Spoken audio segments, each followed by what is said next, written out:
एक बार फिर से आप सभी का बहुत बहुत स्वागत है। हम अध्ययन कर रहे हैं मरकुस का सुसमाचार और उसका 5वां अध्याय। और इससे पहले हमने चौथे अध्याय को उसको अध्ययन कर लिया था। कुछ बातें हम मत्ती के सुसमाचार में पढ़े हुए थे, कुछ बातें हमने जो मरकुस के सुसमाचार में देखी उसको हमने डिस्क्राइब किया। और अब 5वें अध्याय से हम आगे बढ़ेंगे। तो मेरे प्यारे भाई बहनों, मैं आपको बताना चाहता हूं कि यहां जब हम 5वां अध्याय पूरा पढ़ते हैं या 6ठा अध्याय पूरा पढ़ते हैं या फिर हम 7वां अध्याय पूरा पढ़ते हैं, तो वहां पर सारी बातों को हम कहीं ना कहीं मत्ती के सुसमाचार में उनका अध्ययन कर चुके हैं, उन्हें पढ़ चुके हैं, उन्हें हम सुन चुके हैं। जैसे कि हम अब जब हम 5वें अध्याय के पहले वचन से लेकर के जब हम 20वें वचन तक पढ़ते हैं, तो यहां पर जो दुष्ट आत्मा से ग्रसित जो व्यक्ति है, जो कि कब्रिस्तान में रहा करता था, जो हमने पढ़ा था मत्ती के सुसमाचार 8वें अध्याय उसके 28वें वचन से लेकर 34वें वचन तक, ये हमने वहां पढ़ा था सारी बातों को कि उनको जो है सुअरों के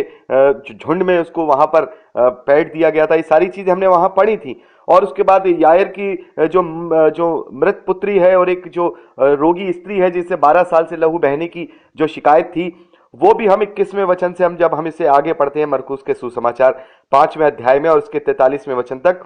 तो ये सारी बातें हम मत्ती के सुसमाचार में इसको हम अध्ययन कर चुके हैं और अच्छे से कुछ अध्ययन कर चुके हैं। और ये जो दुष्टात्मा के ग्रस्त व्यक्ति को चंगा करना है, ये मैंने जैसे आपको बताया 8वें अध्याय में हम उसको पढ़ चुके हैं। और यहाँ पर जो उस एक लड़की जो मरी हुई जो लड़की मर गई थी, मृत पुत्री है, उसकी जो सरदार है, जो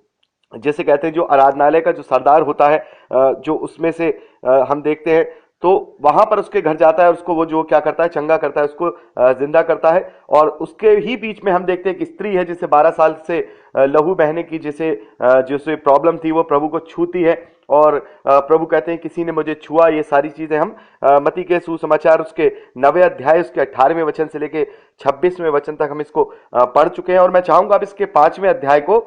अच्छे से पढ़ लीजिए। मैंने आपको बता दिया है ये कहाँ कहाँ चीजें। और आपके पास अगर नई बाइबल है, जो हिंदी की जो बाइबल है, जो नई बाइबल है, उसमें सारे डिस्क्रिप्शन आपको उसमें मिल जाएंगे। ये कहाँ पर ये जो पैसेज है, कहाँ पर कौन से सुसमाचार में कहाँ कहाँ पाया जाता है,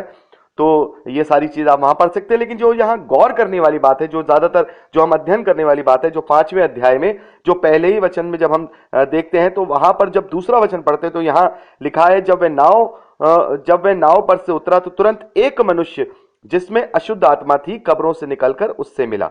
तो ये बात जो है, कई बार मुझसे बहुत सारे भाई बहनों ने मुझसे ये पूछा भी था कि मत्ती के सुसमाचार में तो जब हम 8वें अध्याय में इस बात को पढ़ते हैं, इस पैसेज को पढ़ते हैं, इस चंगाई के विषय में, तो वहां पर 2 मनुष्यों के विषय में लिखा है कि 2 मनुष्यों में दुष्ट आत्माएं थी और बहुत प्रबल थी, कब्रों में रहती थी और वो कोई उनके आसपास नहीं जाता था। और इसी बात को जब हम लूका के सुसमाचार में उसके 8वें अध्याय उसके 26वें और 39वें वचन तक जब अध्ययन करते तो वहां भी एक ही मनुष्य के विषय में बताया गया कि एक मनुष्य है जिसमें दुष्ट आत्माएं बहुत प्रबल है, वो कब्रों में रहता है और उसमें पूरी दुष्ट आत्माओं की सेना है और वो सुअरों में पैठ कर जाती है। तो ये सारी चीजें हम देखते हैं, वो तो सारी चीजें सेम है हमने जो मत्ती के सुसमाचार में पढ़ी। लेकिन यहाँ जो लोगों को थोड़ा सा परेशान करने वाली बात ये होती है कि एक सुसमाचार में 2 मनुष्यों के विषय में लिखा है और एक सुसमाचार में, यानी बाकी के जो 2 सुसमाचार है, उसमें एक एक मनुष्य के विषय में लिखा है। तो ऐसा कैसे हो सकता है? तो मैं आपको बता दूं कि जैसे मैंने आपको शुरुआत में जब हम सुसमाचार को जब हमने बात की थी, परिचय दिया था, तब मैंने आपको एक बात बताई थी कि ये चारों सुसमाचार 4 अलग अलग स्थानों में, 4 अलग अलग लोगों के द्वारा और अलग अलग समयों में लिखे गए हैं और इनका एक दूसरे में आपस में कोई संबंध नहीं है। तो ये गवाही के रूप में वो जो लिखने वाला है, वो गवाही के रूप में लिख रहा है, वो उस बात की गवाही दे रहा है कि मैं गवाही देता हूं कि प्रभु यीशु मसीह को मैं जानता था, मैं उसके साथ रहा, उसने ये कार्य किए, उसने ऐसे आश्चर्य कर्म किए, फिर वो क्रूसिफिकेशन के बाद क्रूसिफाई हुआ, फिर उसका पुनरुत्थान हुआ। ये सारी चीजें गवाहियों के रूप में जो है अलग अलग जगहों पे, अलग अलग समयों पे, अलग अलग व्यक्तियों के, अलग अलग प्रेरितों के द्वारा लिखी गई हैं। तो ये गवाही लिखी गई है।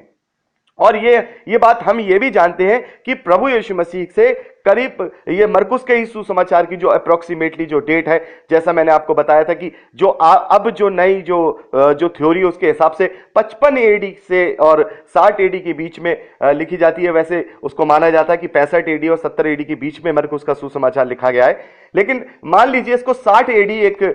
डेट मान लेते हैं कि 60 एडी में इसे लिखा गया है। तो ये प्रभु यीशु मसीह के क्रूसिफिकेशन के करीब 20 से 25 साल के बाद इसको लिखा गया, क्योंकि शुरुआत में तो वैसे ही मुंह जुबानी लोग जो है प्रचार करते थे, प्रभु के लोग जो होते थे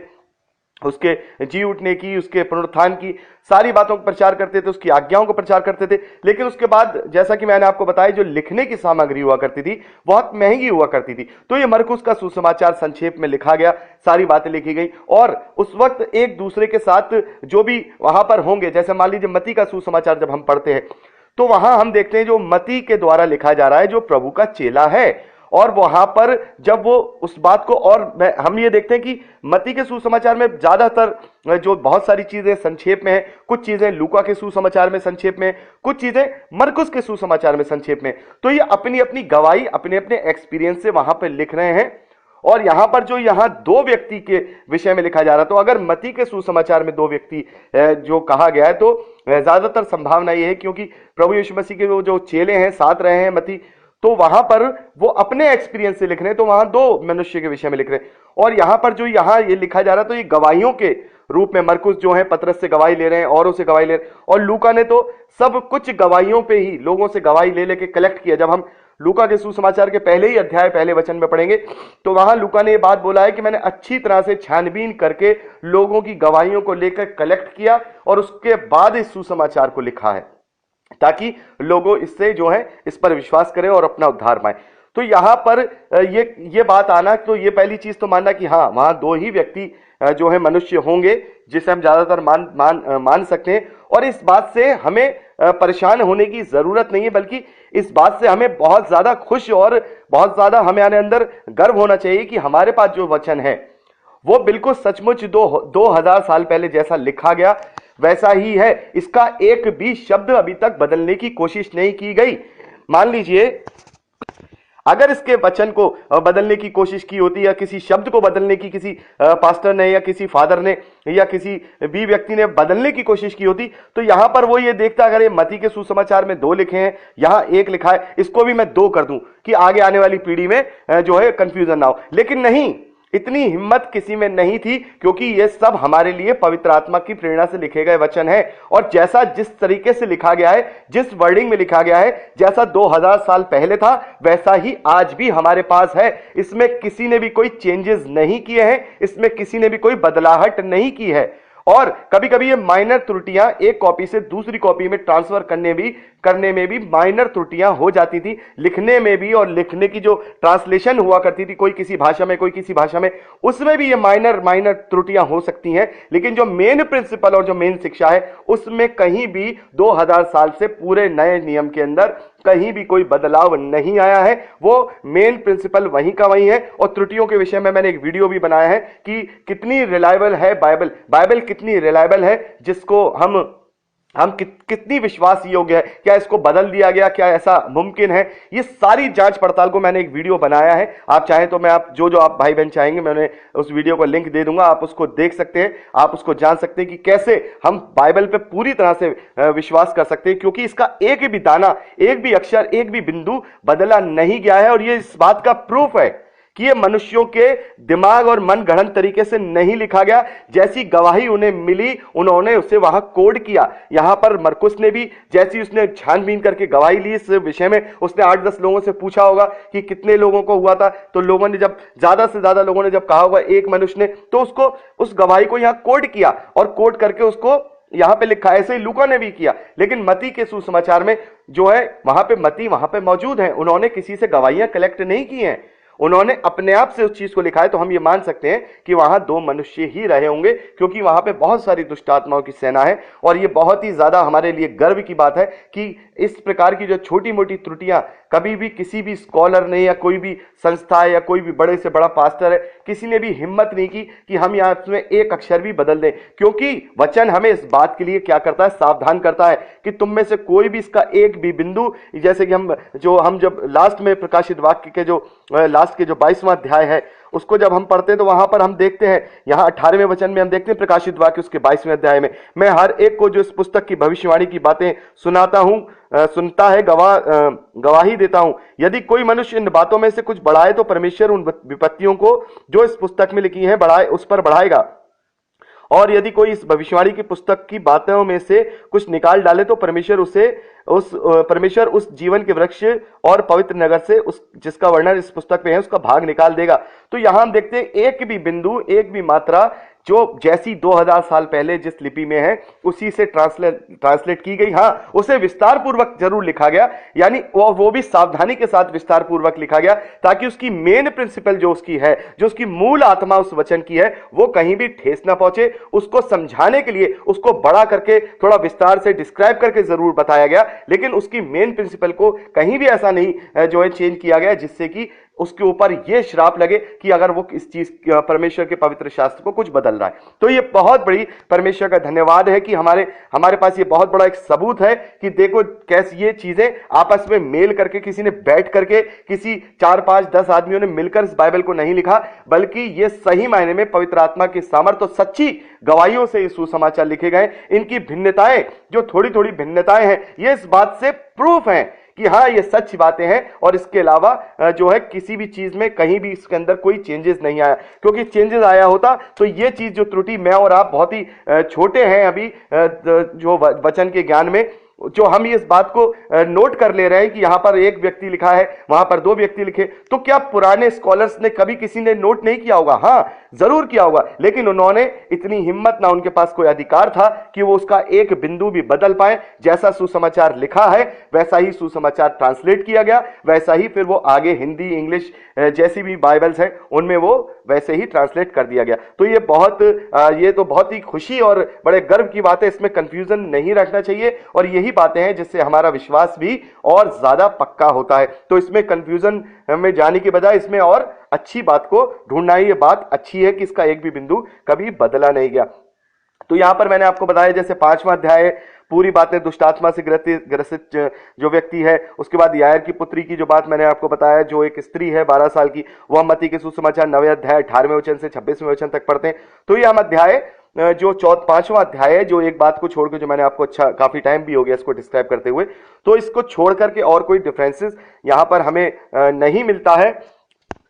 लेकिन जब इसे आप पढ़ेंगे तो ये थोड़ा विस्तार पूर्वक उस वर्णन को थोड़ा विस्तार से और बताया गया। मैं आप सबको रिकमेंड करूंगा कि इसको जरूर से 5वां अध्याय इसके 21वें वचन से लेकर के लास्ट 43वें वचन तक पढ़िए, और पवित्र आत्मा आपका सहायता करेगा। इसमें ज्यादा डिस्क्राइब करने की बात नहीं, लेकिन इसको बहुत ही विस्तार से, अच्छे से इसको, और मत्ती के सुसमाचार से ज्यादा विस्तार पूर्वक उस पूरी घटना को बताया गया है। आप इसको पढ़ेंगे तो परमेश्वर का वचन आपको जरूर से समझ में आएगा। लेकिन ऐसी कोई शिक्षा इसमें ऐसी नहीं है जो एक्स्ट्रा में आपको उसमें बताई जाए। और मैं आप सबको रिकमेंड करूंगा, जितने भी मेरे भाई बहन हैं जो बाइबल अध्ययन से जुड़े हुए हैं, यदि आपको कहीं भी आपको ये लगता है कि मरकुस के सुसमाचार में ये बात हमें जाननी है, तो आप उसको पूछ सकते हैं। मैं इसको मरकुस के सुसमाचार में ही आगे जब मैं रिकॉर्डिंग करूंगा तो उसको मैं लेकर के चलूंगा। कोई भी ऐसा कंफ्यूजन, कोई भी ऐसा डाउट जो मरकुस के सुसमाचार में जो हमें लगता है मैं जो शायद कभी ऐसा हुआ कि मैं डिस्क्राइब नहीं कर पाया या उसको मैंने स्किप कर दिया, तो जरूर से जरूर आप उसको मुझे जरूर बताइएगा, ताकि हमारा एक एक वचन का अध्ययन जो है कंप्लीट हो सके। तो आगे जब हम इसके 6ठे अध्याय को पढ़ते हैं तो यहां पर भी हम देखते हैं 6ठे अध्याय के अंदर जो हम देखते हैं कि जो प्रभु यीशु मसीह का उनका जो शहर है, नासरत जो शहर है जहां वो पले बड़े थे, वहां पर उनका निरादर होता है। और ये बात हम जो है मत्ती के सुसमाचार 13वें अध्याय 53 वचन से लेकर 58 वचन तक पढ़ते हैं कि सारा नासरत उन्हें जानता है। और इस बात का मैंने आपको बताया भी था कि सब नासरी लोग जो हैं प्रभु यीशु मसीह को जानते हैं। उसके भाइयों के नाम यहाँ पर दिए गए हम देखते हैं जब हम कि क्या वे बड़े ही नहीं, यानी कि ये भी जानते हैं कि प्रभु यीशु मसीह वहाँ जो है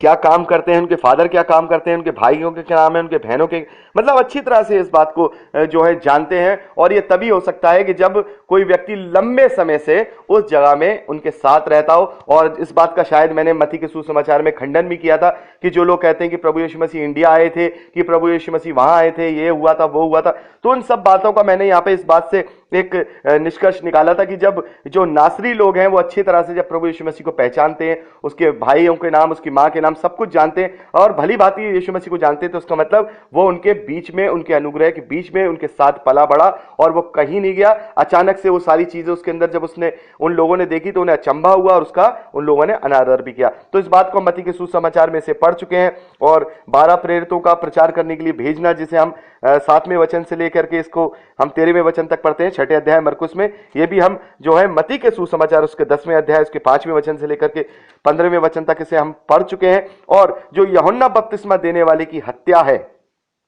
इसको भी हम बहुत अच्छे से मत्ती के सुसमाचार उसके 14वें अध्याय उसके पहले वचन उसके 12वें वचन तक पढ़ चुके हैं, जो कि इस मरकुस के सुसमाचार 6ठे अध्याय उसके 14वें वचन से लेकर के 29वें वचन तक हम देखते हैं। और आप इसको पूरा पढ़िए। 5000 पुरुषों को खिलाना हो, प्रभु यीशु मसीह का पानी पर चलना हो और गन्नेस रथ में प्रभु यीशु मसीह का रोगियों को चंगा करना हो, ये सारी चीजें हम देखते हैं 6ठे अध्याय की, जो है हम मत्ती के सुसमाचार में पढ़ते हैं। तो मैं चाहूंगा कि आप इसको स्वयं इसको सब पढ़िए और आप इसका रेफरेंस आपको यहाँ सबके मिल जाएंगे, आपको वहां कहाँ है। फिर भी मैं आपको रेफरेंस, अगर आप जो लोग चाहेंगे कि रेफरेंस जिनकी बाइबल्स में रेफरेंस नहीं है, तो मैं चाहूँ उनमें अलग से उनको रेफरेंस बता दूंगा कि कौन से वचन से लेके यहाँ तक का वचन मत्ती के सुसमाचार में कौन से वचन से लेके कहाँ तक पाया जाता है, जिससे कि आपको अध्ययन करने में आसानी हो। मैं जानता हूं कि आप में से बहुत सारे लोग हैं जो बाइबल को पढ़ते हैं और बहुत सारे सिखाने वाले भी हैं, तो उन्हें ज्यादा परेशानी नहीं होगी, वो जानते हैं इस बात को। और अब बात करेंगे 7वें अध्याय की, तो अगली क्लिपिंग में बात करते हैं। प्रभु आप सबको बहुत आशीष दे। दोस्तों, यदि आपको ये प्रचार पसंद आया है तो प्लीज शेयर जरूर करिए, और अगर आप चाहते हैं कि हमारे और भी वीडियो देखना जो हमने अपलोड किए हैं और जो हम आगे अपलोड करेंगे, तो आप हमारे चैनल को सब्सक्राइब कर लीजिए और वहां बेल आइकन है उसे टच करिए, ताकि जब भी हम नया वीडियो डालें वो नोटिफिकेशन आप तक जरूर पहुंचे। तो दोस्तों, आज के लिए इतना ही। परमेश्वर आपको सुरक्षित रखे, आप आनंदित रहें, परमेश्वर में आशीष पाएं और बढ़ते जाएं, यीशु के सामर्थी नाम में, आमीन। Praise the Lord. जय मसीह की।